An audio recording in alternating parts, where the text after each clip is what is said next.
വയനാടിന് പ്രത്യേക പാക്കേജ് ആവശ്യപ്പെട്ട് കേരളത്തിൽ നിന്നുള്ള എംപിമാർ അമിത്ഷായെ കണ്ടു. പ്രിയങ്ക ഗാന്ധിയുടെ നേതൃത്വത്തിലാണ് ആഭ്യന്തരമന്ത്രിയെ കണ്ടത്. നാളെ വൈകിട്ടിനകം ഇക്കാര്യത്തിൽ എടുത്ത നടപടികൾ അറിയിക്കാമെന്ന് ആഭ്യന്തരമന്ത്രി അറിയിച്ചു എന്നാണ് പ്രിയങ്ക ഗാന്ധി പിന്നീട് പ്രതികരിച്ചത്.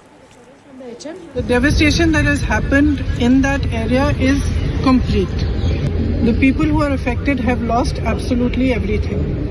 There are people who have lost every member of their family, young children. They have no support system. And in such circumstances, if the centre cannot step up, then it sends a very bad message to the entire country actually. 4 months have passed and that relief has not been forthcoming.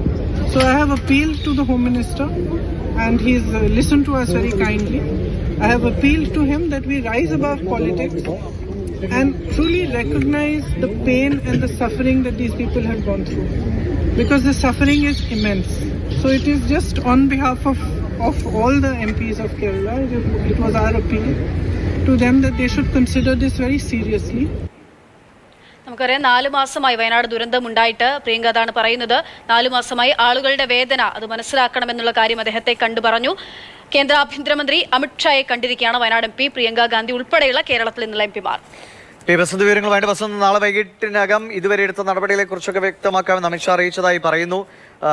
ഒരു positive അപ്രോച്ചാണോ കേന്ദ്രത്തിന്റെ ഭാഗത്തുനിന്നുണ്ടായത്? അങ്ങനെയാണോ എംപിമാരുടെയും പ്രതികരണം?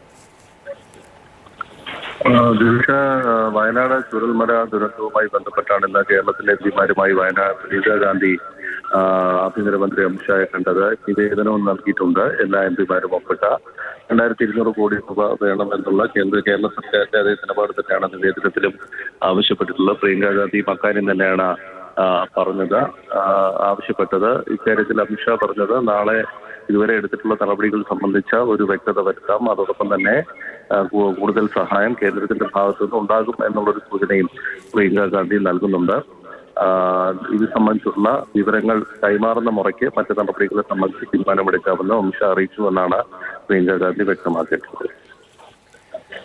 ശരി, എന്തായാലും വളരെ നിർണായകമായ ഒരു കാര്യമാണ് എംപിമാരുടെ ഭാഗത്തുനിന്നുണ്ടായത്. പ്രിയങ്ക ഗാന്ധി അടക്കമുള്ള കേരളത്തിൽ നിന്ന് എംപിമാർ അമിത്ഷായെ കണ്ട് വയനാട്ടിലെ അല്ലെങ്കിൽ ചൂരൽമല മുണ്ടക്കൈ ദുരന്തത്തിലെ പ്രശ്നങ്ങളെക്കുറിച്ച് അവിടെ സഹായങ്ങൾ എത്തിക്കുന്നതിന്റെ ആവശ്യകതയെക്കുറിച്ച് കണ്ട ഏറ്റവും വലിയ ഉരുൾ ദുരന്തമാണ്, മഹാദുരന്തമാണ് വയനാട്ടിലുണ്ടായത്. അതിൽ കേരളത്തിന് സഹായം കിട്ടുന്നില്ല എന്ന് ആവർത്തിച്ച് മുഖ്യമന്ത്രിയും മന്ത്രിമാരും പറയുന്നുണ്ട്. അതിൽ കേന്ദ്രത്തിന്റെ സമീപനവും നമ്മൾ കണ്ടതാണ്.